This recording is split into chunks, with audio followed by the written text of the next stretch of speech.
views and opinions expressed in this program are those of the participants and do not necessarily reflect the views of BronxNet or the program underwriters.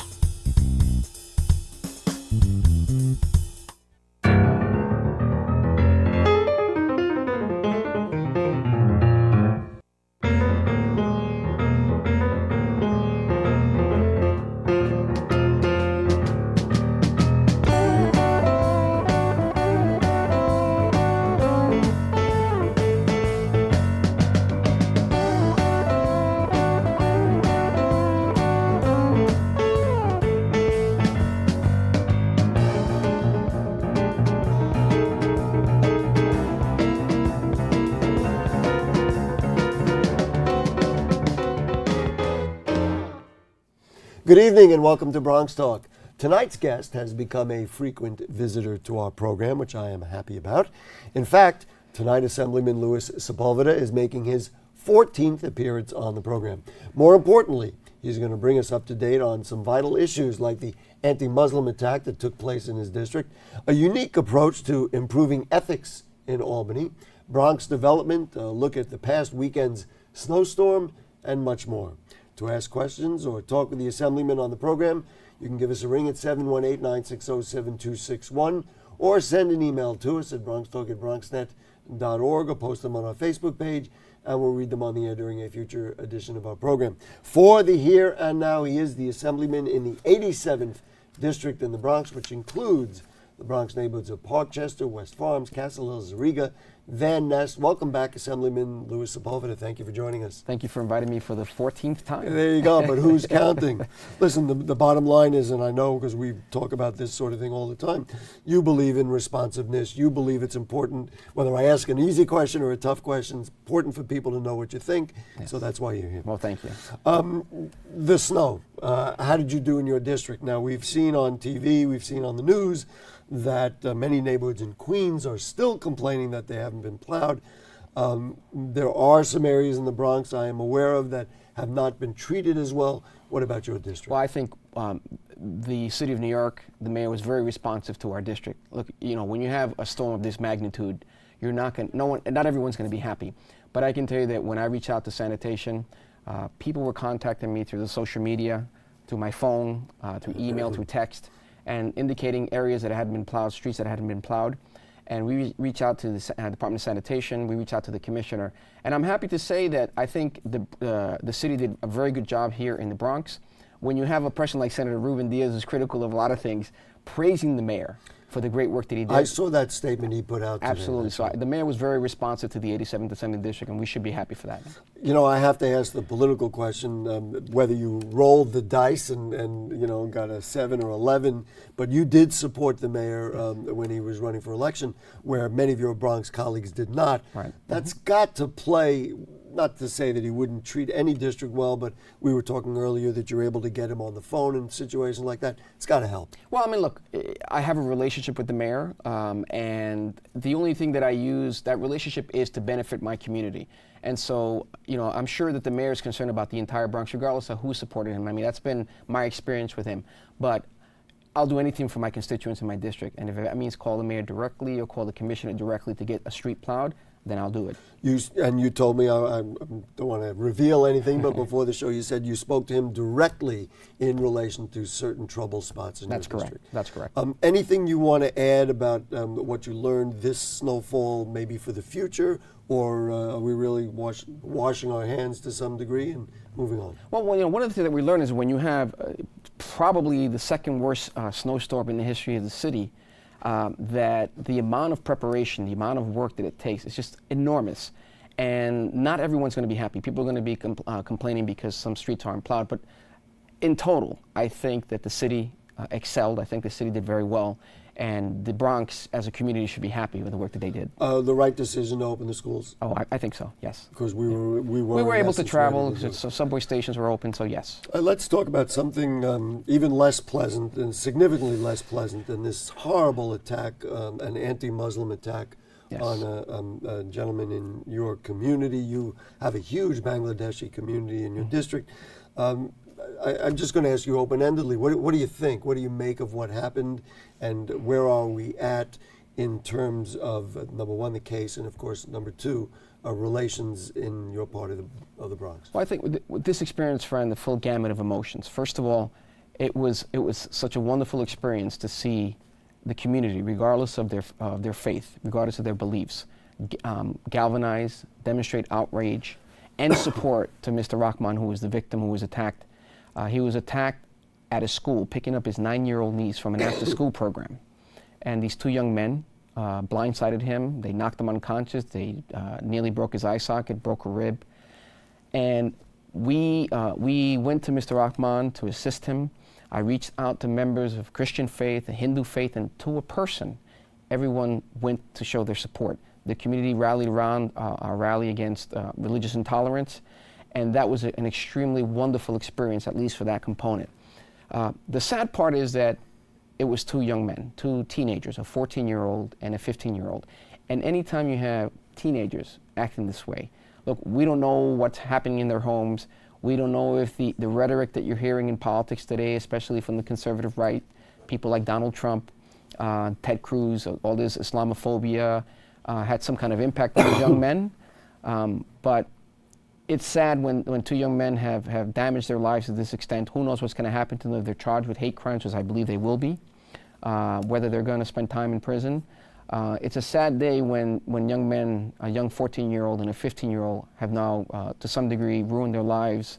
But we hope that at the end of the day, these two young men demonstrate remorse, that their lives aren't completely destroyed, and I hope that they can become productive members of society in the future and realize the errors of their ways. You know, you mentioned Donald Trump and some of the rhetoric that's out there. It's hard not to make the connection, especially if a person is 14 or 15 years old. It's hard not to make the connection that they may have heard something out there, that there's the idea of, banning all Muslims, and, from our country. It's, to me, a ridiculous notion. How much of that rhetoric do you think plays, especially when you're dealing with very impressionable people who may not be able to process a lot of what they hear in the news and in the media? Yeah, I mean, look, the Supreme Court has indicated already that 14-year-olds, 15-year-olds, their minds aren't fully developed until they're in the mid-20s. And at this age, young men and women are very impressionable. So when they hear this kind of rhetoric, and you hear it loudly from a guy like Donald Trump, this reminds me of the Korematsu case of the Japanese internment camps, where there was so much anti-Japanese feeling, even though Japanese Americans had lived here and fought for this country and fought as soldiers. It's comparable to what you see today. We have members of the Muslim faith that have served in our army, that are loyal Americans, and for a figure like Donald Trump, who I believe is a clown, but is well known, has television shows. Doesn't he's running for president? Yeah, and I think it'd be a sad day in this country if he was elected. But when a figure like that, and not only Donald Trump, but you hear other members of the conservative right, when they talk about banning Muslims or limiting Muslims, is a ridiculous notion against everything that we stand for. And when we had our rally in our district, we wanted to make sure that the 87th Assembly District, Parkchester, Castle, we don't believe in that kind of stuff, that we believe in religious tolerance, in respecting everyone's rights. And at that rally, we wanted to make sure that everyone knew that in our community. Will there be follow-up or classes or other instructional or community events to just keep the ball rolling on the notion of equality and freedom and acceptance? Well, we have already scheduled another town hall meeting on Sunday with an organization called the Bangladesh American Cultural Society. We're going to have a meeting on I believe it's the 29th. A gentleman by the name of Muhammad Jander and members of the mosque on Virginia Avenue in Parkchester. We're going to have meetings with people. We're going to invite everyone, interfaith meetings. I can tell you that I'm happy to say that, for example, Pastor Felicia Smith of the Parkchester Baptist Church, Reverend Otero from the Episcopalian Church in the area, Senator Diaz, who's a senator but is also a Pentecostal evangelical minister, they've all agreed to participate in this and talk about religious tolerance. And I can tell you that at the area where the incident occurred, PS 119, the principal there, I was there in the morning when she delivered her message over the loud system to the children. And it was a very touching message where she talked about the teachings of Dr. Martin Luther King. She talked about religious tolerance, the Constitution, and what it means, what a hate crime is. And of course, many of the children in that school are Bangladeshi, oh, and absolutely. have family. Yes. that could relate very directly. But I can see, looking through the windows at some of the classrooms, as she was delivering this message, the kids were really intent in listening, and that's what we want in our community. We have a golf course that has got the name of Donald Trump across it.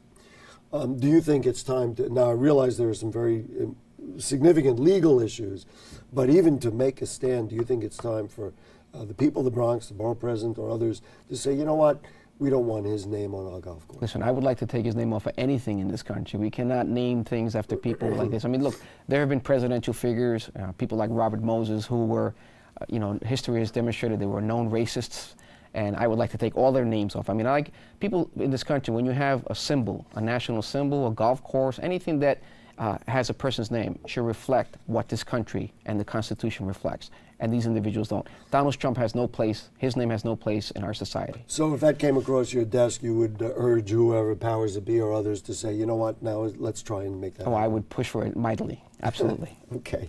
Let's talk about ethics. The biggest topic when you folks went back to Albany was, of course, ethics because of the convictions of the leaders of both houses in the legislature. Remarkable, really, if you take a step back and look, not to mention the legacy of others who have fallen. You had an interesting response to it, and that's the idea that voters could recall elected officials. Why don't you explain how that might work and where that proposed legislation is at? Well, sure. Look, it's not a new concept by any stretch of the imagination. Recall elections was a concept that began around 1906 in Los Angeles. Today, 19 states have statewide recall elections on recall legislation on the books, and 34 states have some form of recall election on the books. Last year, I believe there were in excess of 400 recall attempts throughout the country, and about 68 were relatively successful. Now, that doesn't mean that 68 were removed, but they get beyond the petitioning process. So it's not a new concept. When you hear about the state legislature, look, I can tell you that the state legislators that I deal with are hardworking, honest people. But however, because of the convictions of Shelley Silver and Dean Skelos, we're all now painted with a broad brush that we're all corrupt. I've been in the streets when I speak to constituents, I've been told, you guys are all a bunch of corrupt people, you guys are all living You can understand people thinking that, absolutely, right? Absolutely, because they're not in tune as much of the good legislators and the good work that we do. So we propose something that I think would empower voters to remove elected officials for a just cause. For example, malfeasance, mental incapacity, things that are at a serious level and not on a whim, or not remove me because I may be pro-choice or anti-choice, or not. They didn't like your vote on charter schools or the budget or something exactly. like that. So I propose legislation that sets certain thresholds in order to have a petitioning process for recall. For example, if you want to recall a statewide official, you would have to have 10% of the eligible voters, not voters that voted in the last election, but eligible voters. At the local level would be 15%. So it's a relatively significant threshold, but it's not one that can overcome. I would think that if you were the first, or New York was the first state to offer this, well, you really don't have a shot. But when I learned, and as you mentioned, that there are 19 other states that do that, you wonder, does this have a chance, a snowball's chance in the heck of passing? Well, it's interesting because the same question was asked of me from other media outlets, and my response has been the same. We can't just throw our arms up in the air and say this is never going to happen, it's never going to pass. You have to start somewhere.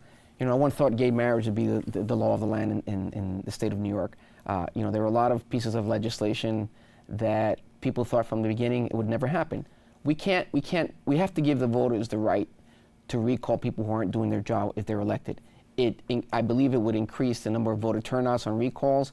When you have recall elections, in fact, people that didn't vote before tend to vote more. You get more information about elected officials.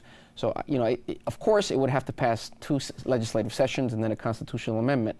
But, I'm a believer that you have to try. You have to try to perfect. If you think it's right, you're going to give it a shot. That's correct. What are any of your colleagues saying? Is there a way to measure it now, or are we too soon to have that conversation? It's a little too soon, but I can tell you that it's gotten bipartisan support. I have members of the Senate and the Assembly, both Democrats and Republicans, who have signed on to sponsor the bill. We're looking for more individuals to sponsor it. It's not going to be easy, but I'm not going to stop trying. Let's move forward with another issue that is roiling Bronxites as we speak, and that is the notion of gentrification. And it works not only for people being moved out of their homes, and we can talk about housing and all that, but also businesses. Zarro's, which is right in your district, is a legendary business in that location, somewhat legendary in the Bronx, closed. And they said it's because we couldn't get a lease, and landlords now all of a sudden have dollar signs in their eyes, and they think, gee whiz, we can do better. Where does it end? Or is this really what's going to be happening, that if you have been in the Bronx and have a business in the Bronx for many years, you could be in jeopardy because somebody else thinks they can do better in another way? Well, unfortunately, there's not much we as legislators can do to stop, at least on the commercial level. Commercial leases are what they are. They are market leases that are negotiated between the parties. And if, for example, at the Zarro's situation, I believe it's a Boston market that's going to replace Zarro's there. Are you happy about that? No, because Zarro's has been in our community for over 40 years. They've invested in our community. People, when they wake up in the morning, you go to the subway, go there, get a cup of coffee, bakery. It's I can't like tell family. you how many times I don't live in that area, but I've been through that area and said, well, I'm going to run into Zarro's, get a bagel or whatever. Well, I can't tell you how many times I've been there. I mean, Yeah. I It's down the practically block live from your office. Exactly. So it saddens me, but what can we do? There's not much we can do. Well, let because me it's ask you this. commercial. Is the trend in the borough toward malls, toward luxury housing, contributing to this so that property owners, whether it be commercial property owners or property owners of residential properties, can now say, you know what, I can make a lot of money. Let's get these people out of here. Certainly you have a different agenda in terms of how the borough is developed. Maybe you can change that. The Bronx is probably the last frontier of affordable housing, affordable businesses. And so now Queens, Manhattan, Brooklyn have become too expensive, and now that's spilling over into our communities. Look, I'm not against progress, but what I am is against people who have invested so much money in this community, who lived in this community for so many years, are now being pushed out. You look at Parkchester condominiums, South. We recently had a rally there because they are proposing a 15.8 increase.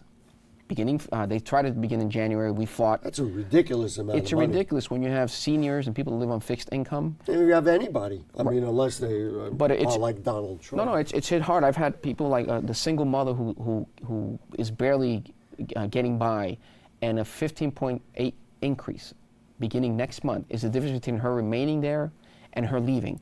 The seniors tell me it's the difference between eating and not eating. People are up in arms about it.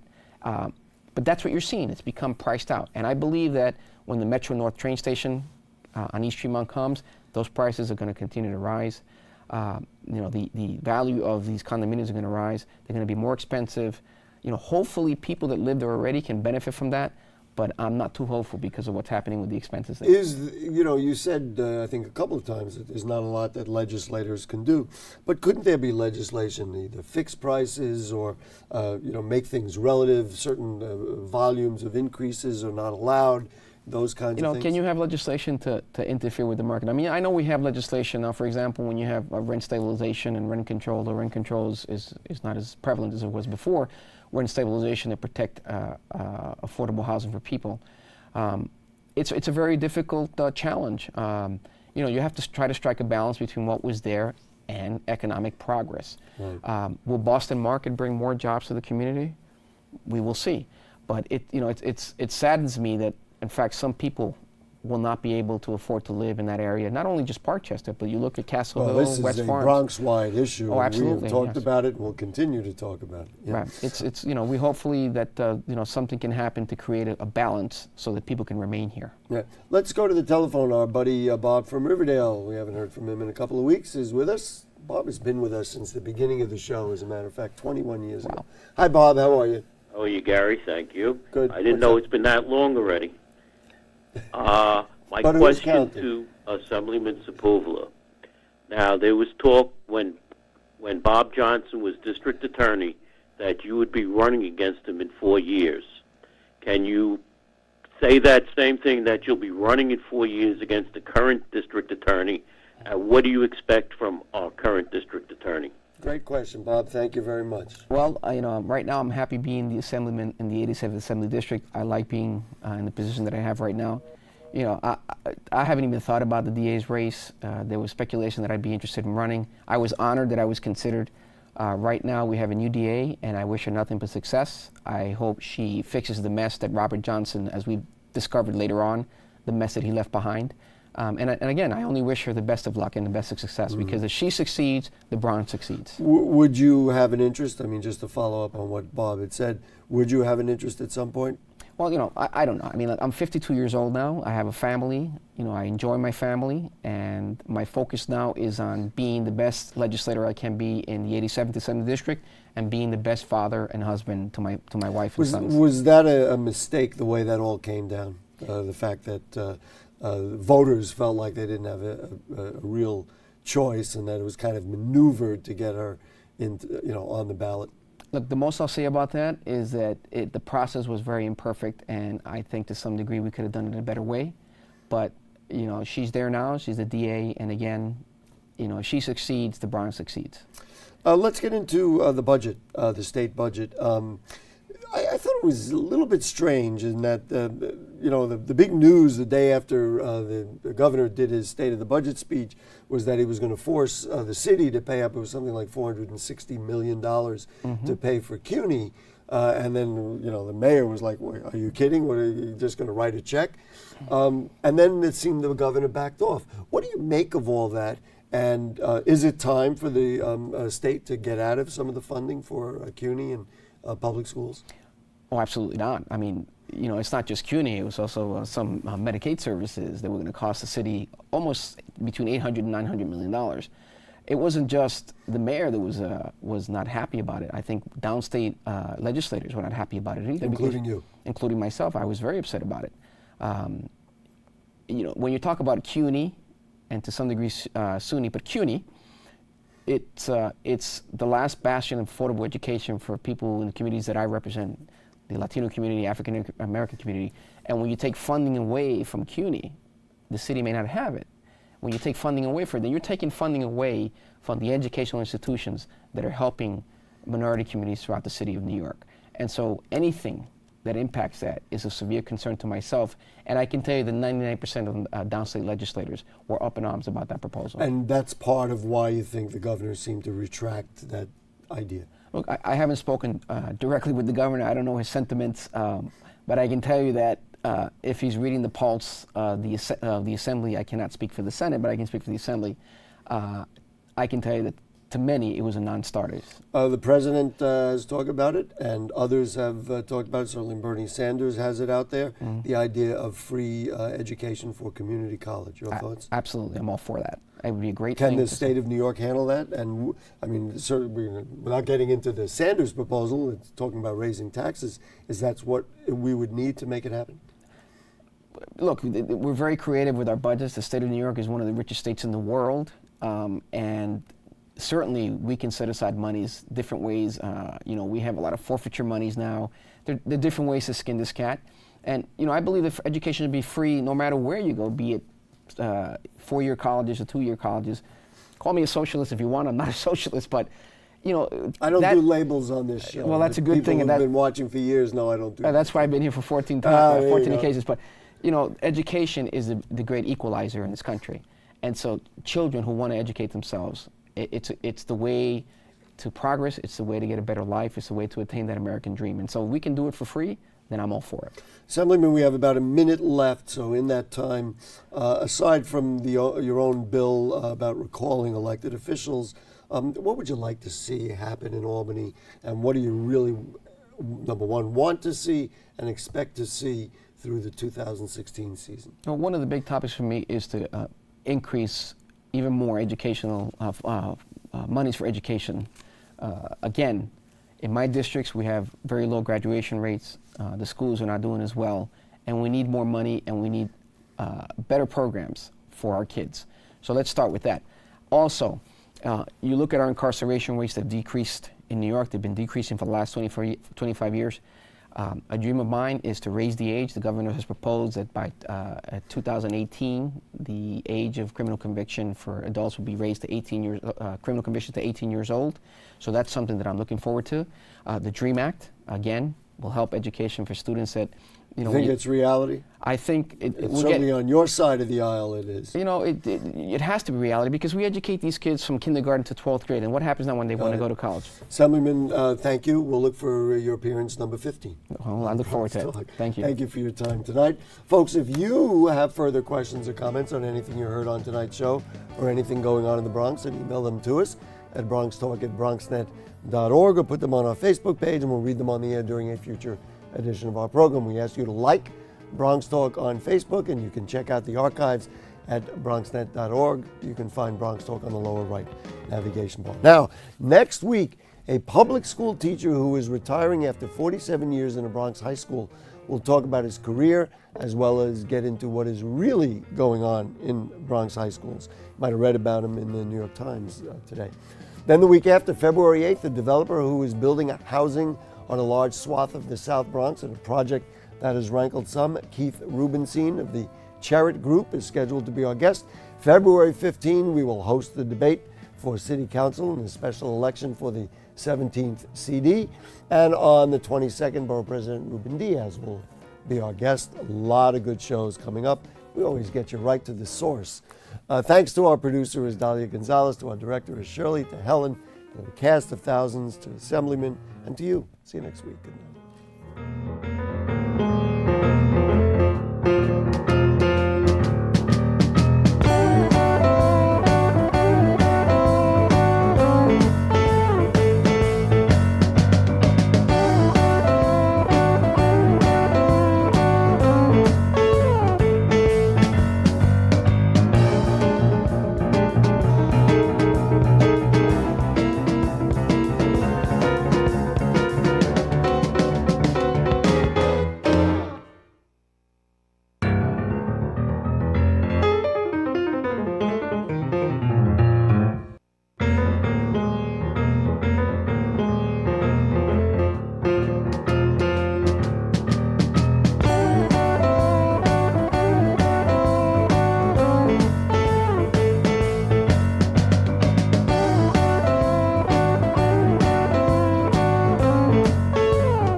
It's not always easy being a dad. Do you have panda asthma too?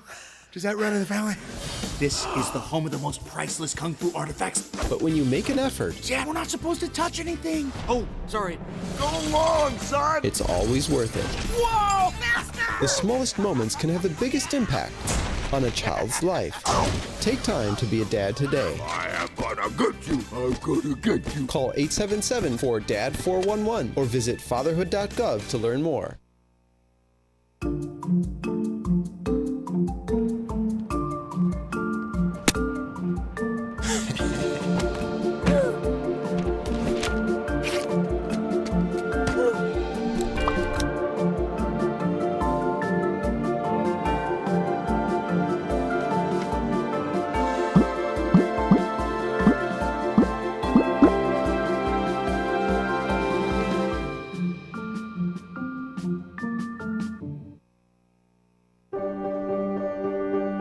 Being prepared is a part of who you are, but it's especially important in the case of a disaster. Be informed about possible emergencies in your area. Make a plan that covers where you'll go in an emergency. Build a kit with the things you need to survive. There's no one more capable of planning for your situation than you.